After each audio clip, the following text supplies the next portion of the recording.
Welcome to SAT-TV News. I am Alicia George. In our top stories, government establishes a regional integration task force.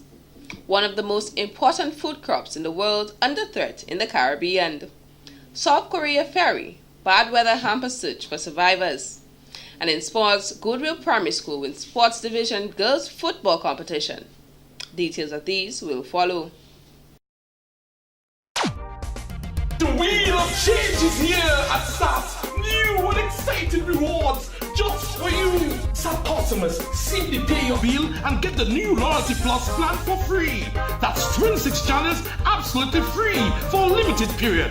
Yes, you heard me, free. And if you do pay your bill, you'll have a chance to win big with SAT TV. Up to $15,000 in prizes are up for grabs. 7-inch tablets, BlackBerry smartphones, food vouchers, and much, much more. Get more from SAT TV, the people's choice. SAT terms and conditions apply. Welcome back. Dominica is at the forefront of a regional integration program as it prepares to coordinate actions to move the process forward. Given the need to vigorously implement decisions taken by heads of government of CARICOM, as well as the Organization of Eastern Caribbean States, OECS, the government of Dominica has announced the establishment of a regional integration task force. Ambassador of Dominica to the OECS and CARICOM, Ambassador Felix Gregoire, has filled the position of chairman of that task force. The task force really, was put in place to assist the government in implementing decisions taken at regional meetings by heads of government and by ministers as well. The task force began its operation in 2013, long before it was formalized by Cabinet, assisting in public awareness programs on regional integration and coordinating CARICOM consultations. And most of the work so far has been done in schools, primary schools. We've covered the primary schools from Dillis in the east, southeast, to Portsmouth, and down to Colby Street. We also had sessions in the secondary schools at Castle Bruce, Northeastern Comprehensive, Portsmouth Secondary School, and SDA. Phase 2 of the program will involve primary schools from Salisbury to Scott's Head, Grand Bay and Petite Savanne, and will later move on to secondary schools in the urban communities. In putting the task force together, the idea was to identify persons in certain ministries which are responsible for implementing decisions taken at the CARICOM level. The task force would include persons who are directly involved in the various fields where CARICOM would have jurisdiction. Members of the task force include Ambassador Felix Gregoire, Chairman, Mrs. Sonia Akpa, Deputy Chairman, Director of Trade, Wellsworth Bethelme, Mr. Matthew LeBlanc, Mr. Ricky Brumont, Mr. Josiah Benoit, Kellyanne Williams, representative of the Dominica Association of Industry and Commerce, Dr. Jeffrey Blaise, Mr. Michael Jones, Mrs. Joanne Xavier Cuffey, and Mr. John Fountain. A series of workshops that will equip small business owners with the necessary tools to manage the business activities got underway in Grand Bay on Wednesday, April 16, 2014. This was organized by the Ministry of Employment, Trade, Industry and Diaspora Affairs for the Small Business and Employment Unit in collaboration with the National Employment Program. The workshops are titled Improving Small Business, Understanding of Marketing and Business Management. They will be held in 2 sessions, namely the importance and concept of business management and the marketing tools. The workshops, which will be conducted island-wide, are aimed at educating small business owners about the various marketing techniques and tools used in promoting their products and services, as well as the concept of business management, thereby enabling a more efficient operation of their businesses. The workshop will continue in the following areas: La Plaine on April 30th, 2014 at the La Plaine Agricultural Community Center, May 7th, 2014 at the Castle Bruce Youth Center, May 21st, 2014 in Marigot Village Council, June 5, 2014 at the Central Corporate Credit Union, and on June 19, 2014 at the Public Service Union building in Roseau. The Rural Areas Workshop will run from 3 p.m. to 6 p.m., while the Urban Areas Workshop will run from 8 a.m. to 1 p.m. Earlier today, I visited the new location of Burton & Company Limited on the corner of Kennedy Avenue and Independence Street. The new site was certainly an eye-pleaser. Join me as we take a look at the new site. So we're here at the new location for Burton's & Company Limited on Independence Street. On Monday, 14th April, they moved from their old location at 8th Castle Street to here. As you can see, there are a lot of customers, or a few customers in the back. For the entire week, they've been hosting customer service deals. Today is Customer Appreciation Day, and they're serving lots of foods and drinks. So let's take a look. Let's take a walk around inside Burton's Company Limited. The facility, formerly located on 8 Castle Street in Roseau, has now relocated to a more spacious and customer-friendly environment. We had been advertising that we were moving, and we had been advertising the building, asking people if they knew what the building was, just to start sensitizing people about what the new building was, because lots of people were asking. And so we did that, as a preempt to our move. We actually closed our doors at the old store last Saturday and started moving, or continued moving, over the past weekend. The company decided to host a week of activities observing their loyal customers. From Monday up to today, every day we've been doing different activities to mark our move, our opening, and our new location. Monday was very exciting. Every day, actually, we've had so many people come through the store, and on Monday we had a few hundred people come through, and everybody was they met the new building very warmly.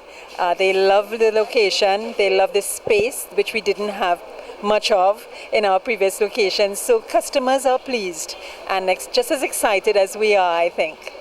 In expanding, the company took the opportunity to introduce a few new items to the store. We have gone into the larger appliances, like especially the fridges. Maytag is a brand that we're bringing in, and also a very similar one called Amana. We also have gone into some larger cooktop hubs, which is a new thing in appliances, and we have gone into that. And just the smaller appliances on the whole, we've expanded our range because we have the display space now. Christine hopes that the move by the customer-friendly business will attract increased customer sale and satisfaction. She, however, is not the only one who shares that expectation. From Monday, I have not taken a very good seat, so it is better. It's a better environment, better location. We are right in the center of Roseau, and I must say that this building has added a lot to the street. In an exclusive interview with SAR-TV, Assistant Superintendent of Police Claude Wicks recently stated that the war on drugs will continue for a very long time. He said although there will always be deviant activity, the police will continue to cramp the style of all criminals and criminal activity. We have been having recent success, whether crack, cocaine, marijuana, as it were. But you also would ask the question or observe that you still see the proliferation of drug activities. You still see the courtroom, people are coming in, whether for small quantities or large quantities of drugs. So the police and law enforcement generally ought not to relent and continue to execute our function. We will send the message clear, zero tolerance on all forms of crimes, including drug trafficking. The success of the police in the war against drugs was yet again evident on Wednesday, April 17th, following a significant drug seizure at about 8 a.m. when members of the drug squad and the Coast Guard conducted an anti-drug operation off the coast of Scott's Head. During the operation, an open-keel boat named Slick, registration number J7178PMH, which was powered by 75 and 85 horsepower engines, 678 pounds of alleged cannabis, and 6 pounds of cannabis resin were found. The drug is estimated at over $680,000. One Dominican and a Vincentian national were arrested following the seizure, while the investigation continues. What we have to understand in this jurisdiction, in this Dominica, is that those of us who commit drug-related crimes / firearm-related crimes, we are in fact destroying ourselves, destroying our families, destroying our communities, and destroying our nation. Those people who are selling drugs, and particularly the hard drugs, crack cocaine, to our children, are destroying our children. 1 year after the death of a loved one, many would have recovered and moved on. However, this cannot be said for the family of national football player Noran John Hope, whose life ended in tragedy on the morning of Friday, April 19, 2013. He was a passenger on a vehicle which plunged into a ditch in the road in Pawcassie while traveling to the airport with former national coach Kurt Hector to participate in a football tournament in St. Vincent and the Grenadines. Well, it's been a tough year so far, and you just can't let go just like that, but sometimes you have to, knowing that you lost a son at the age of 19, going on duty for Dominica in football. It's a hard feeling. It's not easy. Mr. John Hope was at the scene of the accident when the vehicle his son was traveling in was pulled out of the ditch. Realizing that his son was in fact dead was a feeling he cannot explain, but according to him, it felt like a 10-ton truck had crashed into his chest. Mr. John Hope says although he is mentally strong, his wife Corinthia John Hope still grieves very often every time she realizes her son is no longer with his family. Noran John Hope was a young man that was loved by the villagers in his community of La Plaine, one who was peaceful, kind, and loving. He was a former student of the Dominica Grammar School who loved sports. He started off in cricket, started training for under 16 for the Dominica side, under 16 cricket league. Started practicing. He had a strong feeling for cricket. Yeah, but from cricket, he decided football is the other option. Yeah, so he go for football. Mr. John Hope said when his son died, the experience was of the feeling of restarting life all over, one no one will ever want to experience. The grieving father stated to this day, his 4 other children cannot accept the fact that their beloved brother is gone forever, as they all had a strong relationship with each other. Noran John Hope, who was John Hope's second child, was born in a very special way. I was the doctor on duty at the time when he born. He was traveling from La Plaine to the hospital to Roseau when he born at Old Ellis. I was at the back of the nurse, and when the ambulance driver stopped, I was trying to get out. She told me, "No, you cannot go. It's you as the doctor now." So, the bondage have always been there, Like I was there for him, when he come through life. When he came out, I was there. It was a big experience because when I see the way, I didn't know it so. I mean, children, I know about children, but I didn't know it's so difficult it was, for a mother to make a child. I mean, I was right there helping the nurse to improve. Mr. John Hope added he would like his son to be remembered as a role model for others, seeing that he was peaceful, quiet, and very respectable to all he interacted with. Noran John Hope was born on October 17, 1993, and would have celebrated his 21st birthday this year.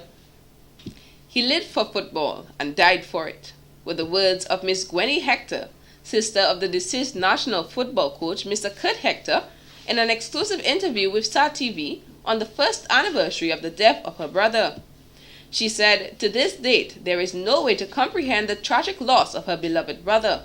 However, there is a greater power that giveth and taketh life. Miss Hector noted, life in the Hector family without Kurt will never be the same. Especially when I look at my niece, that's my brother's daughter, Kelly, and seeing that he's not there to be part of her life. She just graduated from college in March, and I know he would have been extremely proud of her. But every day is a struggle, but yet still we manage to pull through with the help of the Almighty Father.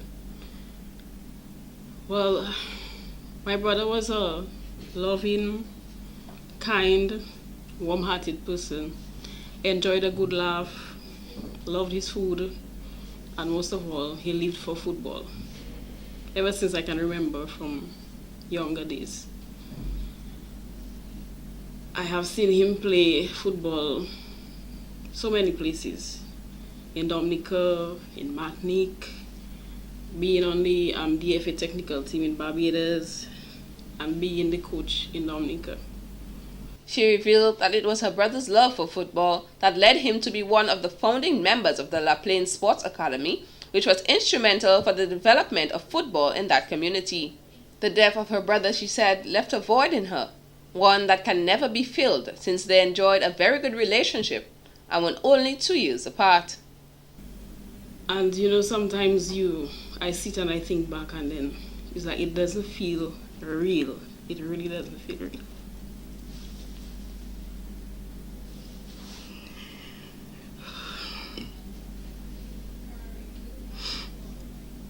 It doesn't feel real.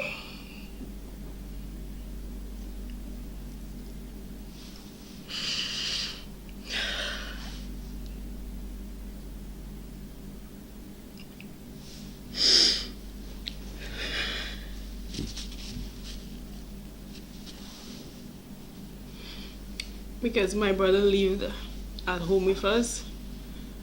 My mom passed in 2012. And then you would see his presence or feel his presence every weekend, unless he has some football engagement in town or he has to travel, he would be home. Hector said she will always remember her brother as a fun, loving individual who had a passion for football. She revealed that each day she passes the area where her brother lost his life, she is faced with a constant reminder of the incident.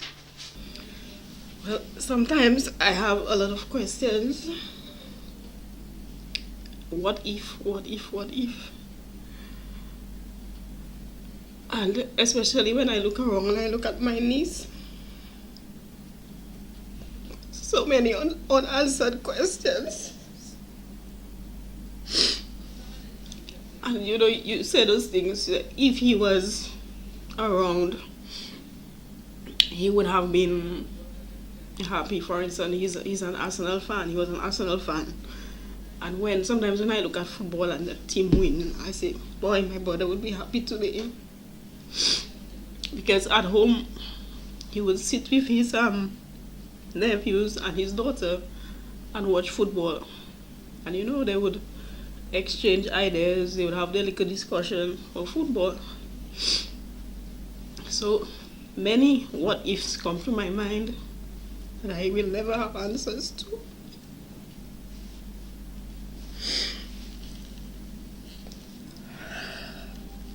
Kurt Hector was born on January 3rd, 1972. As part of a tribute to Noran John Hope and Kurt Hector, a memorial mass will be held at the La Plaine Catholic Church at 8 p.m., while on Tuesday, April 22nd, there will be a radio discussion entitled Sports Brings Meaning to Life. On Wednesday, April 23rd, there will be a panel discussion on the topic Sports in Our Community at the People's Park in La Plaine, while on Friday, April 25th, a prayer vigil and candlelight march will be held, followed by the unveiling of a monument in tribute of the deceased coach and footballer. Join me for a report on the upcoming Girardel Eggleston Flower Show.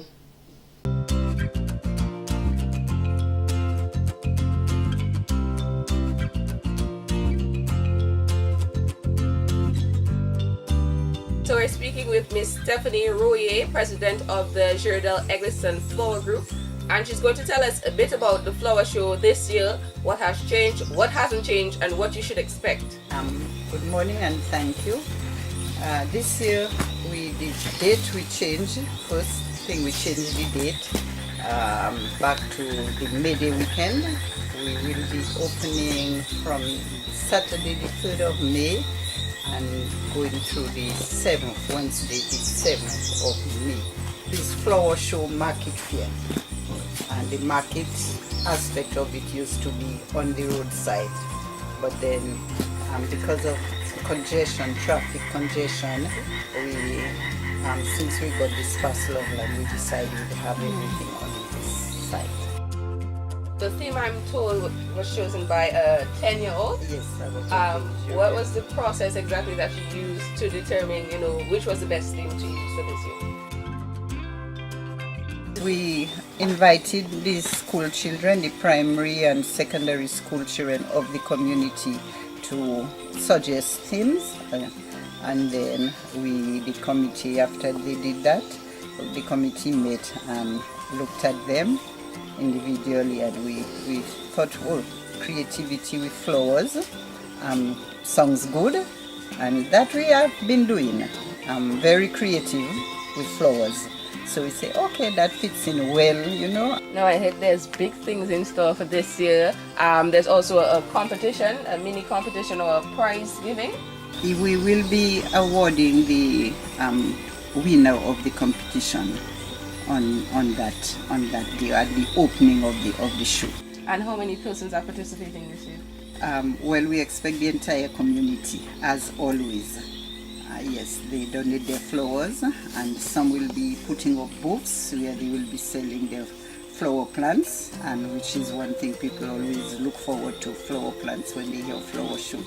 You haven't had the flower show for a few years. I believe it was 9 years, and then you had it last year. The reason being, for not having it for the 9 years was what exactly? Yes, we didn't have a place, a permanent place. We moved from school to church to community hall to playing field, and that is labor intensive and costly. So what was the turnout like last year, seeing that there was no flower show for so many years? Did a lot of persons turn up, or was it not publicized enough last year? It wasn't, to a certain extent, not well publicized. And apart from that, we had lots of competition. We had Isidore, Grand Bay, Saint-Sauveur, and we had Creole Jazz at the Cabrits. Did you ever think of incorporating, music into the flower show, or some outside activities, maybe some local bands, to get some entertainment while persons are, looking at the flowers, or they're able to buy flowers as well, right? At the flower show? What we display, we cannot sell them because they have to be there for the duration of the show. As to the entertainment, the group cannot undertake that. We leave it for the community, members of the community who have their couple bars in Jodel, and individuals who want to organize on their own. We leave that to them. Do you go through a special process when you choose flowers? Because I see quite a lot of exotic flowers just right here. Is there a special process, or do you choose special kinds of flowers? Are there any new flowers this year? We have a couple, like this one you're looking at, this pink flower. There's a new flower for us here, but we use what is available. We don't choose. We choose for certain arrangements. Are they organically grown, the flowers? Some are. Some are, but since we get flowers from everybody, the community, I cannot say that all are organically grown. We open on Saturday, the 3rd at 10 a.m. We go through till 10 in the night. On Sunday, after church service, 9 o'clock, all are invited who feel that they cannot come because it's too early, they want to go to their Sunday Mass. So Mass in Girodale at the Catholic chapel is at 9, and then they are welcome, who feel free to worship with us. And we will be opening on Sunday at 11 after Mass, and through 10 until 10, and Monday through Wednesday at 10 again. And we will be opening the gates on the Tuesday. We are inviting school children all over to come to visit the show. And Tuesday, Wednesday, senior citizens. And we won't be collecting at the gate on those 2 days, but we will accept contributions, yes. You heard it yourself from Miss Roy, Method, Eggleston Sherrill Flower Show. Be there, don't miss it. And in court news, Samantha KB of Fonkole, who has been accused of theft of over $150,000, has been placed on bond and will return to court on May 27, 2014 for the preliminary inquiry.